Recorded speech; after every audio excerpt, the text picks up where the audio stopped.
राधे राधे गुरुजी। गुरुजी, मेरा प्रश्न ये है कि अगर हम किसी को दान देते हैं तो वह उसका उपयोग कैसे करते हैं? अगर वो उसका गलत उपयोग करते हैं तो क्या उसका पाप हमें भी लगेगा क्या? गया है कि दान पात्र को देख कर दे।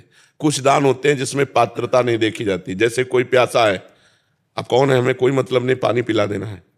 भूखा है, कुछ नहीं देखना कौन है क्या है, कुछ नहीं देखना, भोजन पवा देना।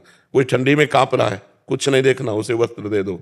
कोई बीमारी से परेशान है, कुछ नहीं देखना कौन है क्या नहीं, उसकी औषधि करा दो। कुछ ये सेवाएं हैं जो बिना विचार किए कर देनी चाहिए। अब जैसे रुपया देना है, अब होश में, वो रुपए का शराब पिएगा कि व्यभिचार करेगा कि जुआ खेलेगा। अगर वो शराब पीता है, व्यभिचार करता है, जुआ खेलता है, तो आप उसके भागीदार बनेंगे, आप भी नरक जाएंगे।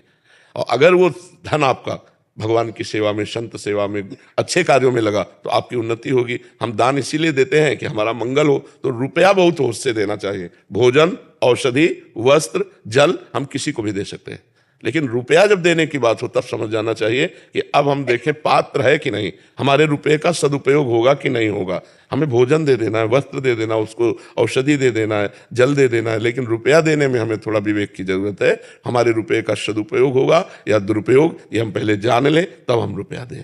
तो इसीलिए प्रायः लोग दान का विशेष लाभ नहीं ले पाते। उसमें दो कारण होते हैं। एक तो देहाभिमान होता है कि जो दान दिया उसे छपा दिया, उसे हजारों लोगों के कान तक पहुंच गया तो खत्म आपका पुण्य। और दूसरा होता है पात्र नहीं होता, मांगने के समय तो दैन्य होता है, इसके बाद फिर उसके आचरण क्या होते हैं, शराब पीता है कि मगर मस्ती करता है, जुआ खेलता है, क्या करता है, तो उसका अपराध आपको लगेगा। तो दान का सही लाभ है कि जैसे गौ सेवा, तो हम चारा दें हमें जाके, जहां हमें संशय है वहां हम सामान का प्रयोग करते हैं जो बेच भी ना सके, और जहां ये हमें पक्का पता है कि हमारे धन का सदुपयोग होगा, साधु सेवा में जाएगा भगवान। एक बार नैमी सारण्य के स्वामी नारदानंद सरस्वती, तो कानपुर की एक धनी बुढ़िया गई, स्वामी जी मैं बहुत गरीब आदमी हूँ, और वहाँ तो बहुत से संत रहते, सब संतों की सेवा करना चाहती, पर 1 रुपया हमारे पास है। कहा लाओ, 1 रुपया लिया और भंडारी को बुलाया और कहा देखो इसका नमक ले आना और दाल में डाल देना, सब संतों को पाने का हो जाएगा। बुढ़िया सामने में 1 करोड़ रुपया, आज के 40 वर्ष पहले 1 करोड़ रुपया तुरंत ट्रांसफर चेक में, कि हमारे रुपए का सदुपयोग। जब 1 रुपये का सदुपयोग हो सकता है तो 1 करोड़ का कर सकते हैं सदुपयोग। तो रुपए का सदुपयोग हो, अगर दुरुपयोग हुआ तो दान फिर दुर्गति कराएगा, और सदुपयोग हुआ तो सदगति कराएगा। समझ पा रहे हैं आप?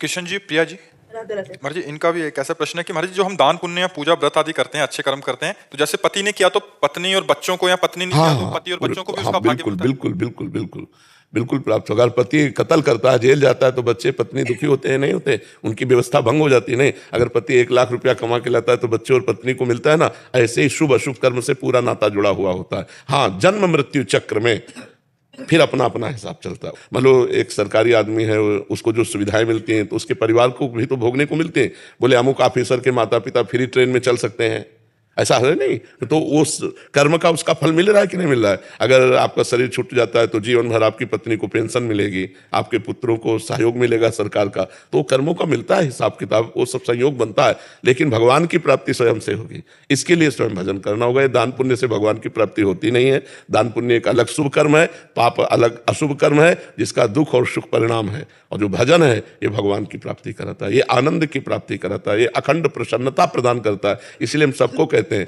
कि पैसा नहीं लगता, कोई मेहनत की बात नहीं, उठते बैठते चलते फिरते राम कृष्ण हरि राधा राधा, जो आपको प्रिय हो वो नाम जप करते रहो। दूसरों का जहां अवसर मिले उपकार कर दो, इसी से भगवान प्रसन्न हो जाएंगे जी। दोस्तों, मेरी वीडियो आपको अच्छी लगी हो तो चैनल को सब्सक्राइब करना, लाइक करना और कमेंट करना ना भूलें।